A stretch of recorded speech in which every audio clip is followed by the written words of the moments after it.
सोमनाथ मंदिर, राम जन्मभूमि, कृष्ण जन्मभूमि, काशी विश्वनाथ, ये कुछ ऐसे मंदिरों के नाम हैं जिन्हें आपने बहुतायत सुना है और आप इन मंदिरों के इतिहास के बारे में जानते हैं। कैसे विदेशी आक्रांताओं ने भारत पर आक्रमण कर हिंदू संस्कृति पर हमला किया और धर्म की आड़ लेकर इन मंदिरों को तोड़ा और फिर वहां मस्जिदें बनवाई।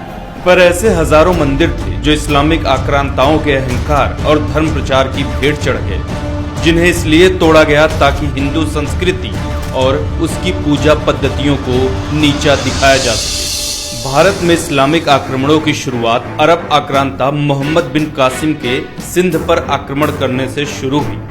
710 ईस्वी में सिंध के राजा दाहिर को हराकर उसने इस्लामिक आक्रांताओं के लिए भारत के रास्ते खोल दिए थे।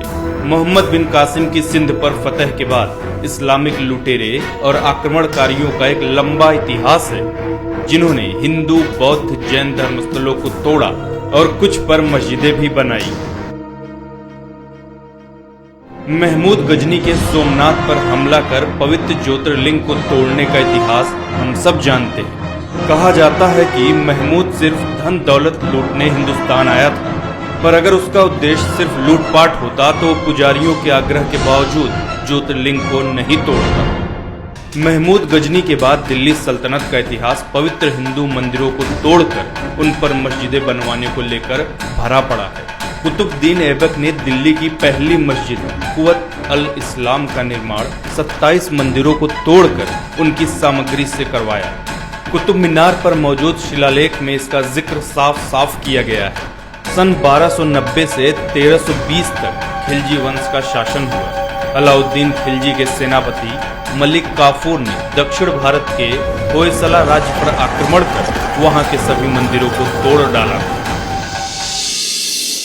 सन 1335 से 1378 के बीच मदुरै सल्तनत के सुल्तान गयासुद्दीन मोहम्मद दंगहिनी के अत्याचारों का वर्णन मुरक्की यात्री इब्ने बतूता ने किया, जिसमें उसने बताया कि सुल्तान कैसे मंदिरों को तोड़ता और हिंदू पुजारियों को भालों पर लटकाकर मरने के लिए छोड़ देता।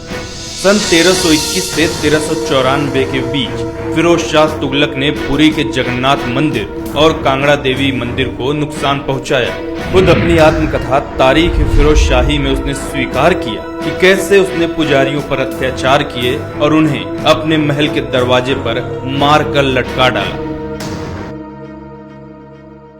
दिल्ली सल्तनत के राज के बाद भारत पर तैमूर का आक्रमण हुआ, जिसकी बर्बरता के किस्से मशहूर हैं। उसने रास्ते पर पड़ने वाले कई मंदिर तोड़े और लोगों की गर्दन काटकर दिल्ली तक मीनारें बनवाई ताकि वापस लौटते वक्त उसे रास्ते की पहचान रहे। सन 1399 में सिकंदर बुत शिकन का प्रादुर्भाव हुआ, जिसने कश्मीर के प्रसिद्ध मार्तंड मंदिर को तोड़ा। कहा जाता है कि ललितादित्य द्वारा बनवाया गया मार्तंड सूर्य मंदिर इतना विशाल था कि इसे तोड़ने में पूरा 1 साल लग गया। इसी के शासनकाल में कश्मीर में लोगों का बड़े पैमाने पर धर्मांतरण हुआ।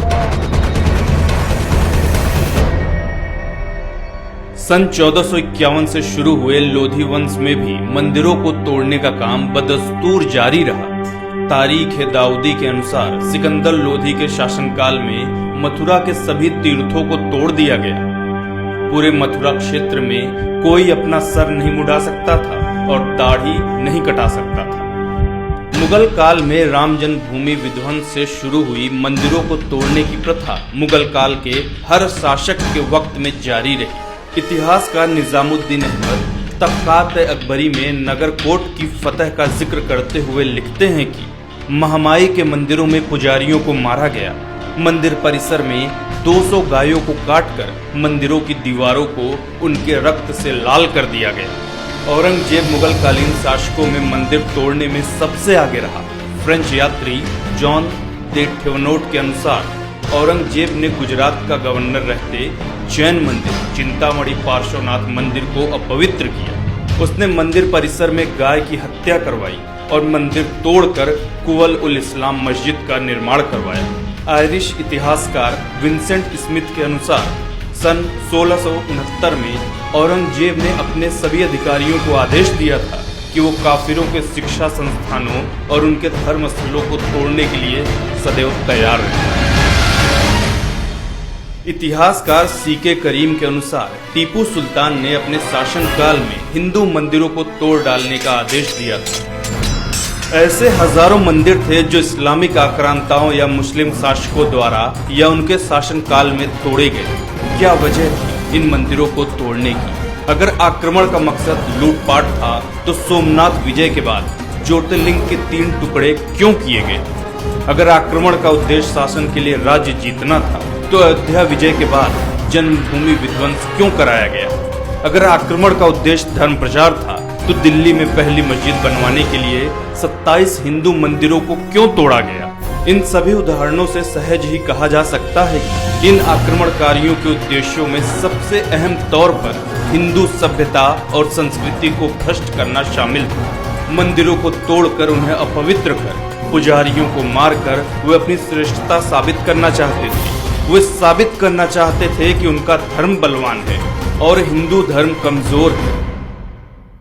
वर्षों बाद आजाद भारत में पहली बार राम जन्मभूमि पर होने जा रहा फैसला इन ऐतिहासिक भूलों को सुधारने की तरफ एक कदम हो सकता है। अपनी सत्ता और ताकत के गुरूर में जिन शासकों ने भारतीय सनातन संस्कृति को बर्बाद करने में कोई कसर नहीं छोड़ी थी, इन मंदिरों का पुनरुद्धार उस पुरातन संस्कृति को सहेजने की तरफ एक छोटा परंतु महत्वपूर्ण कदम साबित होगा।